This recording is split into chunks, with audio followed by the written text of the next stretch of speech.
আসসালামু আলাইকুম। নুডলস কার না পছন্দ? ছোট বড় সবারই মোটামুটি আমার কাছে মনে হয় নুডলসটা পছন্দ। তো আজকে নুডলস রান্না করছি। হালকা পানি গরম করে তার মধ্যে নুডলসটা সিদ্ধ করে নিচ্ছি। সিদ্ধ হয়ে গেলে একটু ঝুড়িতে ঢেলে ঠান্ডা পানি দিয়ে ঠান্ডা করে নিব। আর পানি ঝরে গেলে এখানে পেঁয়াজ আমি লাল করে নেব হালকাভাবে।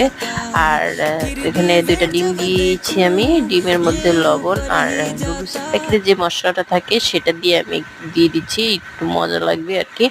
তারপর একটু গুঁড়ো করে নিব।